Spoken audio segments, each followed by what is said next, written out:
Guys, UP को हरियाणा से connectivity प्रदान करने के लिए गोरखपुर पानीपत एक्सप्रेसवे का प्लानिंग किया गया था। गोरखपुर पानीपत एक्सप्रेसवे बहुत ही महत्वाकांक्षी प्रोजेक्ट है। इसका प्लानिंग किया गया था, लेकिन अब तक इस पर काम स्टार्ट नहीं हो पाया था। नाउ फाइनली अब बताया जा रहा है कि इस पर काम शुरू होने वाला है। तो आइए डिटेल में बात करते हैं गोरखपुर पानीपत एक्सप्रेसवे के बारे में। इससे कौन कौन से इलाकों को फायदा होगा। उत्तर प्रदेश का गोरखपुर, जो कि हरियाणा से काफी ज्यादा दूर है, वहां से लेकर के पानीपत तक एक हाईटेक एक्सप्रेसवे को बनाया जाएगा। इसका मतलब कई सारे इलाकों को काफी ज्यादा फायदा होगा। तो आइए देखते हैं किस तरह से किनको क्या फायदा होगा।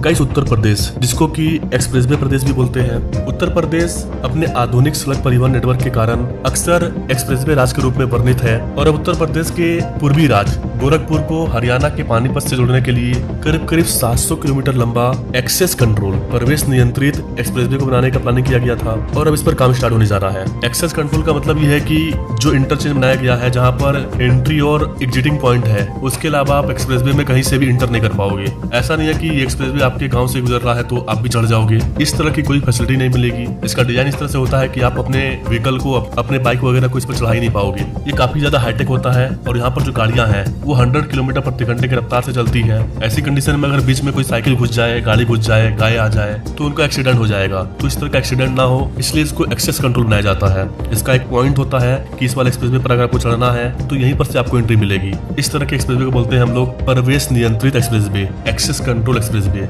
गोरखपुर से पानीपत के बीच में क्यों बनाया जा रहा है? तो गाइस, पानीपत जो कि एक कपड़ा, कृषि, लकड़ी, फर्नीचर वगैरह, कागज उद्योग, इस तरह के करीब 4000 से अधिक उद्योग पानीपत में अवेलेबल है। तो हरियाणा के पानीपत में काफी बड़ा इंडस्ट्री है। बिहार और उत्तर प्रदेश की साइड से लोग यहाँ पर जाकर काम करते हैं। जिन लोगों को इधर रोजगार नहीं मिल पाता है, वो लोग रोजगार के लिए इस तरह के इंडस्ट्रियल एरिया में जाते हैं, दिल्ली, एनसीआर और हरियाणा साइड। लेकिन अगर यहाँ पर इस तरह के एक्सप्रेसवे को बनाया जाता है तो फिर इन राज्यों में भी इस तरह के इंडस्ट्री को स्टैब्लिश किया जा सकता है। एक्सप्रेसवे कनेक्टिविटी का बहुत ही सुगम साधन होता है। एक्सप्रेसवे के आने के बाद आपके इलाके में नए इंडस्ट्री वगैरह देखने को मिलते हैं, क्योंकि कनेक्टिविटी इतनी अच्छी हो जाती है कि जो 10 घंटे का समय होता है वो घट करके आधा हो जाता है 5 घंटे का। ठीक वैसे ही इस वाले एक्सप्रेसवे को बनाया जाएगा। अभी इसको 4 लेन बनाया जा रहा है, लेकिन इसमें इस तरह से हम लोग जगह छोड़ रहे हैं कि फ्यूचर में इसको हम लोग 8 लेन तक विस्तार कर सके, जब हमारी जनसंख्या और बढ़ेगी। रिपोर्ट के अकॉर्डिंग इसका डीपीआर पहले तैयार हो चुका है। बताया जा रहा है कि इस वाले एक्सप्रेसवे का जितना भी पेपर वर्क है वो लगभग पूरा हो चुका है। 1-2 महीने में जो बचा हुआ है वो भी पूरा हो जाएगा। और फाइनली नए साल की शुरुआत होते ही इस पर काम शुरू कर दिया जाएगा।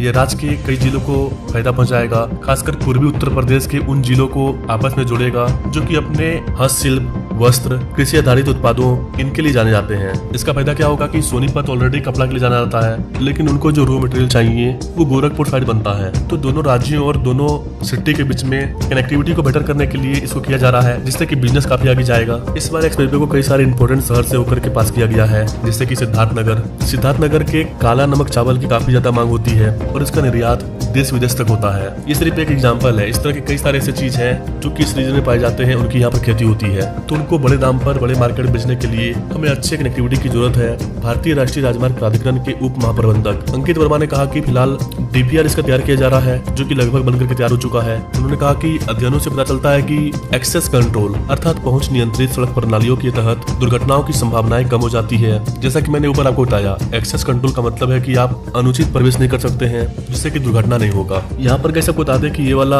एक्सप्रेसवे सिद्धार्थनगर, बलरामपुर, श्रावस्ती, लखनऊ, सीतापुर, मेरठ, अमरोहा और पीलीभीत से होते हुए बरेली और मुरादाबाद को भी छुएगा। इधर का जितना भी हिस्सा है वो ग्रीनफील्ड होगा। अभी डीपीआर को तैयार किया जा रहा है। मे भी ये कहीं पर ब्राउनफील्ड भी देखने को मिलेगा। यहाँ पर कैसे बता दें कि जब इस वाले एक्सप्रेसवे को बनाने का योजना बनाया गया था, उस टाइम हमने गोरखपुर से शामली के बीच में एक्सप्रेसवे को बनाने की योजना बनाई थी। अर्थात ये गोरखपुर शामली एक्सप्रेसवे है, इसी को विस्तार किया जा रहा है पानीपत तक। यही कारण है कि अब इसको गोरखपुर शामली नहीं, गोरखपुर पानीपत एक्सप्रेसवे बोला जा रहा है।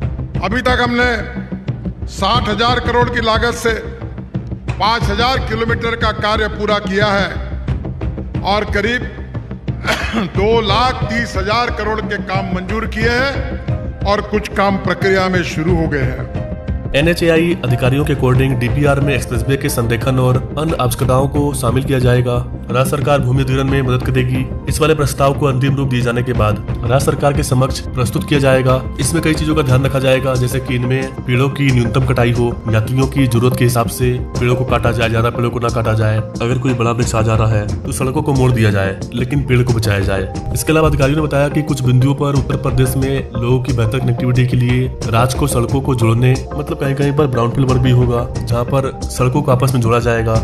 डीपीआर को अंतिम रूप देने से पहले इस तरह के कई सारी चीजों पर विचार किया जा रहा है। यहाँ पर कैसे बताते हैं कि निर्माण कार्य को कई सारे पैकेजों में बांट करके बनाया जाएगा। प्रत्येक खंड 50 किलोमीटर से लेकर के 70 किलोमीटर का खंड होगा, अर्थात करीब करीब 10 से 12 पैकेज में इसको बांट करके बनाया जाएगा। मे बी NHAI के द्वारा बताया गया कि विचार यह है कि एक बार अंतिम रूप से स्वीकृति हो जाने के बाद पूरा काम 2.5 साल में पूरा कर लिया जाएगा। मतलब जब ग्राउंड वर्क स्टार्ट होगा, गाड़ियां आएगी, लैंड फिलिंग का काम होगा, जो मेन वर्क है ग्राउंड वर्क, जब वो स्टार्ट होगा उस टाइम से लेकर के 2.5 साल के अंदर इसको बना करके तैयार किया जाएगा। तो जो भी लेट है अभी पेपर वर्क में है, जब तक जमीन अधिग्रहण नहीं हो जाता तब तक डिले होता है। जमीन अधिग्रहण करने के बाद, टेंडर जारी करने के बाद, कंस्ट्रक्शन कंपनी को काम सौंपने के बाद उसमें जो डिले होगा वो कंपनी की तरफ से होता है। उसके बाद डिले कम देखा जाता है, क्योंकि कंपनी भी आगे बढ़ना चाहती है, पैसा कमाना चाहती है और जल्द से जल्द वो टेंडर को पूरा करना चाहती है। और ऐसा नहीं है कि इस वाले एक्सप्रेसवे का काम किसी एक ही कंपनी को दे दिया जाएगा जो कि मनमानी करेगी। अलग अलग कई सारे कंपनियों को इसका काम सौंपा जाएगा कि इस वाले सेक्शन को आप बनाइए, इस वाले सेक्शन को आप बनाइए, और सबके लिए अलग अलग टेंडर जारी किया जाएगा, अलग अलग पैसा जारी किया जाएगा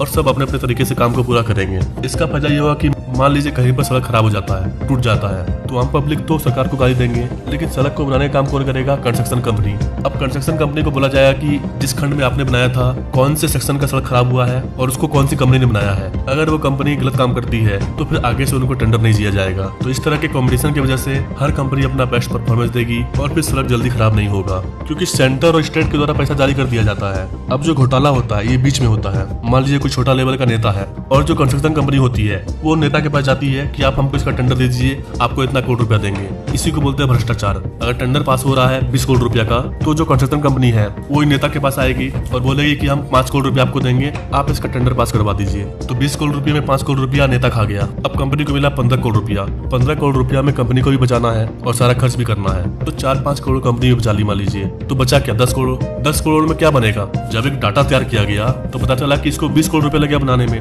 लेकिन पैसा कितना बच रहा है? 10 करोड़ रुपया। बाकी का 10 करोड़ रुपया घोटाला में गया। तो अब जो 10 करोड़ रुपया में सड़क बनेगा वो गंदा क्वालिटी का बनेगा और सड़क खराब हो जाएगा। तो अब आप समझ पा रहे होंगे कि फॉल्ट कहाँ पर होता है। सेंट्रल गवर्नमेंट तो पैसा जारी कर दी, लोग बोलेंगे मोदी चोर है या फिर योगी चोर है या फिर जो भी ऊपर है, चाहे जिसकी गवर्नमेंट होगी, उनको बोला जाएगा चोर। लेकिन बीच में क्या हो रहा है? जो छोटे लेवल के नेता हैं, जो अधिकारी हैं, NHAI के अंतर्गत अधिकारी हैं, वो आपस में घोटाला करते हैं। सीमेंट का क्वालिटी कैसा रहेगा, कहाँ पर क्या करना है। लेकिन नितिन गडकरी ने इन सब का भी सोल्यूशन निकाला है, लेकिन उसके बाद भी कुछ न कुछ घोटाला तो होता ही होता है, क्योंकि कंस्ट्रक्शन कंपनी कमाती ही टेंडर के पैसे की वजह से है। अगर 20 करोड़ रुपया उसको काम करने के लिए मिला है और अगर वो 20 करोड़ रुपया पूरा लगा देगी तो उनको फायदा क्या होगा? वो कंपनी कैसे आगे जाएगी? तो कुछ न कुछ उनको प्रॉफिट होता ही है। लेकिन चीन जैसे देशों में ऐसा नहीं है। चीन में भ्रष्टाचार में जो पकड़ा जाता है उनको उम्र कैद हो जाता है, यहाँ तक कि चाइना में फांसी भी दिया गया है। अगर आप भ्रष्टाचार में पकड़े गए और क्लियर हो गया कि आपने भ्रष्टाचार किया है तो आपको फांसी हो जाएगा, लेकिन यहाँ पर छोड़ दिया जाता है। तो भ्रष्टाचार, रेप, ये सारी चीजें कमजोर कानून व्यवस्था का पहचान है। तो हमारा सिस्टम ऐसा है कि ना किसी को आजादी है